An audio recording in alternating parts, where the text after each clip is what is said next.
আজকের দিনের আগে ইসলাম ধর্মের যে নিকৃষ্ট অপছন্দনীয় কোন ধর্ম আমার কাছে ছিল না, কিন্তু এই মুহূর্ত থেকে ইসলামের যে সেরা শ্রেষ্ঠ পছন্দনীয় কোন ধর্ম আমার কাছে নাই।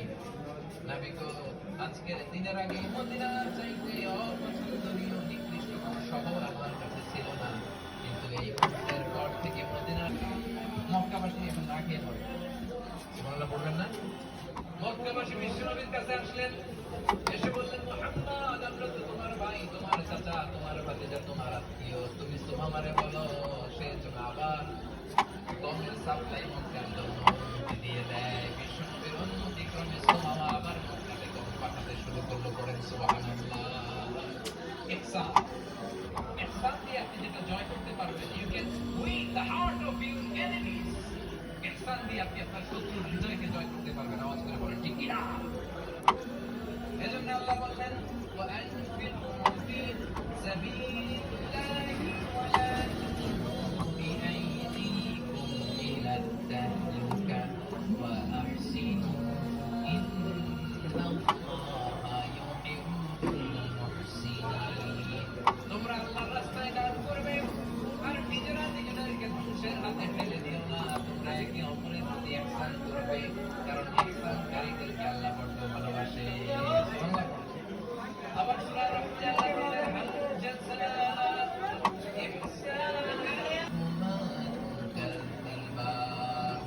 ইহসানের প্রতিদান হিসেবে ইহসানই হয়।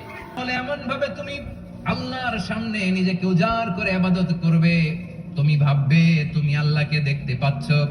আর এটা যদি ভাবা তোমার জন্য কঠিন হয়ে যায়, অন্তত এতটুকু তুমি ভাববা যে আল্লাহ তোমাকে দেখতে পাচ্ছে। ঠিক কিনা বলেন? আমার বীর চট্টলার ভাইয়েরা, কেউ যেটা দেখে না সেটা দেখে কে? এই বিশ্বাস হৃদয়ের মধ্যে আছে? নামাজে যখন দাঁড়ান এই ফিলিংসটা আনা যাবে? হ্যাঁ, এশার সালাত তো এখনো হয় নাই না? আলোচনা শেষে এশার সালাত এখানে অনুষ্ঠিত হবে, তাই না? আচ্ছা বলুন তো, আমরা এশার সালাত পর্যন্ত বেঁচে থাকবো এই গ্যারান্টি আছে কার কার? হাত তোলেন। তো একজন হাত তুলছে পেছন, না বুঝে তুলে ফেলছে। এশা পর্যন্ত যে আমরা হায়াত পাবো কোনো গ্যারান্টি আছে? সবাই আওয়াজ করে বলেন, গ্যারান্টি আছে? গ্যারান্টি নাই। এজন্য বিষ্ণু ইসলাম বলেছে, এমন ভাবে নামাজে দাঁড়াও, ইবাদত করো, মনে করো হতে পারে এটাই আমার জীবনের শেষ নামাজ। Perform the salah as if this is your last and final prayer. এমন ভাবে সালাতে দাঁড়াও, ভাবো হতে পারে এটাই তোমার জীবনের শেষ নামাজ। এমন ভাবে নামাজে দাঁড়াও, ভাবো এটাই শেষ নামাজ। তাহলে নামাজে একাগ্রতা বাড়ায় দিবে কে? ফলে ইবাদতের ইহসান আমাদের অর্জিত হবে। আর মুআমালাতে ইহসান হলো,